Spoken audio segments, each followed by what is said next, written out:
ইতিহাসের পাতা ঘাটতে গিয়ে নেইমারের ইতিহাস দেখলে আপনি আঁতকে উঠবেন। ফুটবল ইতিহাসের সেরা কামব্যাকের গল্পটি এই মহানায়কের নামেই লেখা আছে। শেষ 5 মিনিটে দুর্ধর্ষ 3 গোলে অবদান রেখে সে বুঝিয়ে দিয়েছিল ফুটবল তার পায়ের জাদু। সেদিন অবাক হয়েছিল মাঠে থাকা হাজার হাজার দর্শক, কোচ, এমনকি সতীর্থ লিওনেল মেসিও। সবাই অবাক হয়ে তাকিয়েছিলেন ব্রাজিলিয়ান এই সুপারস্টারের দিকে। কি হয়েছিল সেদিন? 5 মিনিটে নেইমার কি করেছিল? কেনই বা এই সময়টাকে বলা হয়ে থাকে ইতিহাসের সেরা কামব্যাক? চলুন বিস্তারিত দেখি। উয়েফা চ্যাম্পিয়ন্স লিগের রাউন্ড 16 কোয়ার্টার ফাইনালের লক্ষ্যে মাঠে নেমেছিল পিএসজি বনাম বার্সেলোনা। নেইমার, মেসি, সুয়ারেজের মতো ভাগা ভাগা তারকা থাকতেও প্রথম লেগে পিএসজি 4-0 ব্যবধানে হারিয়েছিল বার্সাকে। অর্থাৎ দ্বিতীয় লেগে বার্সাকে ম্যাচ জিতে করতে হবে 5টি গোল। সবাই হাল ছেড়ে দিয়েছিল। স্বাভাবিকভাবে এমন ব্যবধানে ম্যাচ জিতা সত্যিই অসম্ভব, কিন্তু সেদিন ব্রাজিলের এক নায়ক বলেছিল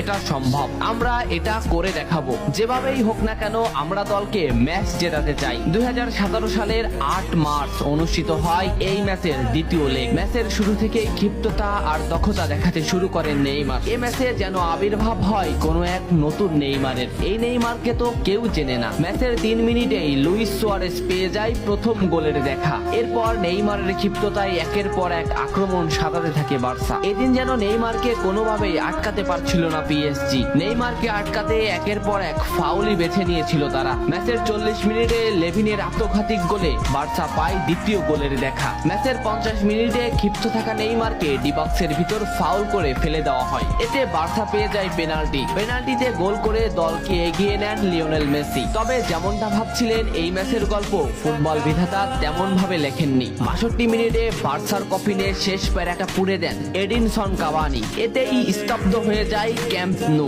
আশা ছেড়ে দেন বার্সা কোচ লুইস এনরিক। শুধু কি তাই, স্তব্ধ হয়ে যান লিওনেল মেসিও। তবে সেদিন একজন দমে যায়নি। নামটা কি? কমেন্ট করে জানান। বার্সা গোল হজমের পর লিওনেল মেসি ম্যাচের সম্পূর্ণ দায়িত্ব দেন নেইমারের উপর। আবারও শুরু হলো খেলা। ডি বক্সের বাইরে নেইমারকে ফাউল করে ডি মারিয়া। এই পজিশনে 88 মিনিটে বার্সা একটা ফ্রি কিক পায়। তবে এই ফ্রি কিকের দায়িত্ব নেইমারের কাছে বুঝিয়ে দেন মেসি। শট করেন নেইমার এবং করেন অসাধারণ গোল। এই ফ্রি কিকটা বার্সার ইতিহাসের সেরা ফ্রি কিকের একটি হয়ে রয়েছে। এর 2 মিনিট পর সুয়ারেজকে আঘাত করে পেনাল্টি পায় বার্সা। পেনাল্টি নিতে আসেন নেইমার জুনিয়র। সেদিন বার্সা নেইমারের উপরই আস্থা খুঁজে পেয়েছিল। পেনাল্টিতে অসাধারণ গোল করেন নেইমার। এমন পরিস্থিতিতেও 5 গোল করে ম্যাচ সমতা এনেছে বার্সা। এর কিছু সময়ের পরে চলে আসে সেই মাহিন রক্ষণ। ম্যাচের এই মোমেন্টটা লক্ষ্য করুন। ডি বক্সের কিছুটা সামনে নেইমারের পায়ে বল।